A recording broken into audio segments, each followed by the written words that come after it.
Hello guys, आप सबका मेरे यूट्यूब चैनल बीएड एजुकेशन में हार्दिक अभिनंदन है। आप सबको मेरा प्यार भरा नमस्कार। आज का हमारा टॉपिक है वैदिक काल में शिक्षण विधि, मेथड ऑफ टीचिंग इन वैदिक पीरियड। कि वैदिक शिक्षा प्रणाली में अध्ययन अध्यापन क्रियाएं गुरु केंद्रित थी। मंत्रों के अर्थों को जानने तथा उन्हें व्यवहारिक रूप देने पर जोर दिया जाता था। वेदों में शिक्षण संबंधी संकेत मिलते हैं। तत्कालीन शिक्षा प्रणाली में प्राय निम्नलिखित शिक्षण विधियां हैं वो अपनाई जाती थी। सबसे पहले मौखिक विधि यानी ओरल मेथड।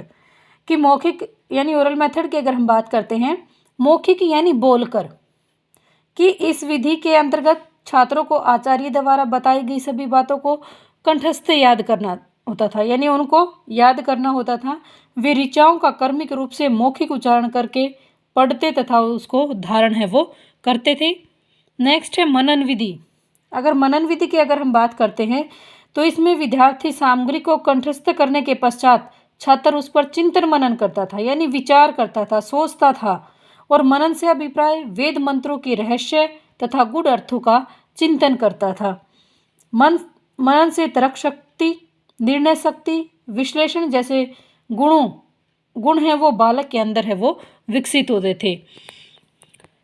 विवेचन विधि की अगर हम बात करते हैं तो इसमें के अंतर्गत गुरु शिष्यों को विषय का ज्ञान, कौशल, निर्देशन, अनुदेशन तथा प्रवचन के रूप में प्रस्तुत करते थे, और पाठ समाप्त होने के बाद शिष्य गुरु से प्रश्न पूछते थे तथा वे उसका उत्तर देते थे, और इसी तरह वे उस ज्ञान संबंधी प्रश्नोत्तर विधि से संश्लेषण तथा विश्लेषण है वो करते थे।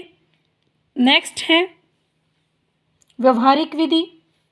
कि छात्रों को प्रतिदिन दैनिक कर्तव्यों की जानकारी दी जाती थी, जिसमें यज्ञ, संध्या, उपासना, अन्य जरूरी सामग्रियों को लाने का निर्देश दिया जाता था। चिकित्सा शास्त्र, कृषि तथा वाणिज्य शिक्षा, सैनिक शिक्षा, कला कौशल, उद्योग, भवन निर्माण, शिक्षा, पेंटिंग आदि विषयों में छात्रों को व्यवहारिक विधि द्वारा ज्ञान है वो दिया जाता था। जबकि नेक्स्ट है ध्यान धारण विधि। की अगर हम बात करते हैं तो इस विधि में वेद रहस्य की आत्मानुभूति करना जरूरी था। ध्यान धारण से आत्मानुभूति, आत्मानुशासन, आत्म नियंत्रण जैसे गुणों में वृद्धि होती थी, और इस विधि के अंतर्गत ब्रह्मा तथा आत्मा पर ध्यान केंद्रित है वो कराया जाता था। इस विधि को निधिध्यासन विधि भी कहते हैं, या इसको केंद्रीयकरण विधि के नाम से भी है इसको जाना जाता है। नेक्स्ट है स्वाध्याय विधि यानी सेल्फ स्टडी मेथड की अगर हम बात करते हैं तो इसमें अनेक धार्मिक ग्रंथों तथा विषयों का विद्यार्थी स्वाध्याय करते थे, यानी स्वयं उनका अध्ययन करते थे। वे इस विधि के अंतर्गत विद्यार्थी कुछ सीखने के लिए स्वाध्याय करते थे तथा उसे आत्मसात करने का प्रयत्न करते थे। छात्र जितना अधिक स्वाध्याय करते थे उतना ही अधिक ज्ञान तथा फल की प्राप्ति है वो उन्हें होती थी। स्वाध्याय विधि को शिक्षण की श्रेष्ठतम विधि है वो माना जाता है, और आज भी हम इसका उपयोग करते हैं। शास्त्रार्थ विधि। किस विधि का उपयोग वेदों के प्रचार के लिए किया जाता था। इस विधि का उपयोग उपाधि देने के लिए भी किया जाता था। इसी प्रकार प्रश्नोत्तर विधि द्वारा विद्यार्थियों के अर्जित ज्ञान की परीक्षा भी ली जाती थी। कक्षा नायक विधि। इसमें कक्षा के होनहार छात्र यानी मेधावी छात्रों को, इंटेलिजेंट छात्रों को कक्षा नायक की नियुक्ति किया जाता था। कि जो आज की भी हमारी शिक्षा पद्धति में है कि इंटेलिजेंट बच्चे को हम क्लास का मॉनिटर बनाते हैं, वो उस समय में भी था।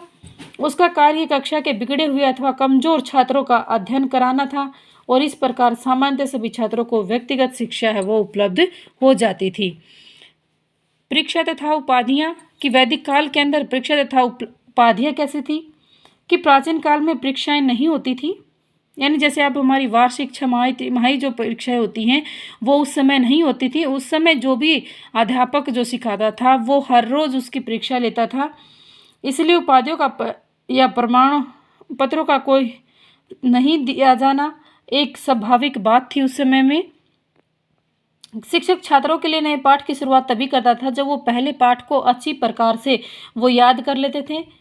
कुछ परिस्थितियों में उच्च शिक्षा के खत्म होने के पश्चात छात्र के ज्ञान की परीक्षा ली जाती थी। इसके पश्चात उसके ज्ञान की परीक्षा के लिए विद्वानों की सभा आयोजित की जाती थी, और वे विद्वान छात्रों से प्रश्न पूछकर उसके ज्ञान की परीक्षा लेते थे और कसौटी पर खरा उतरने के बाद ही वह छात्र आचार्य है वो कहलाता था। जैसे चिकित्सा, कृषि, सैनिक, भवन निर्माण, कला आदि जैसे विषयों की परीक्षा का तरीका कुछ समय पश्चात प्रयोगात्मक हो गया था। जैसे उदाहरण के लिए एग्जाम्पल की अगर हम बात करते हैं तो प्रसिद्ध औषधि शास्त्री जीवक ने औषधि शास्त्र की शिक्षा तक्षशिला विश्वविद्यालय में 7 वर्ष तक अर्जित की और इसके बाद उसकी परीक्षा इस तरह की गई कि उसे तक्षशिला नगर के चारों तरफ 15 मील तक पाए जाने वाले पेड़ पौधे, उन जड़ी बूटियां आदि की औषधि संबंधी का प्रयोग का वर्णन करने के लिए उसको कहा जाता था कि उस समय की ये शिक्षा परीक्षाएं होती थी। कोई भी किसी भी प्रकार की उपाधि है वो नहीं दी जाती थी। Thank you guys. प्लीज़ मेरे चैनल को लाइक करना, शेयर करना व सब्सक्राइब करना।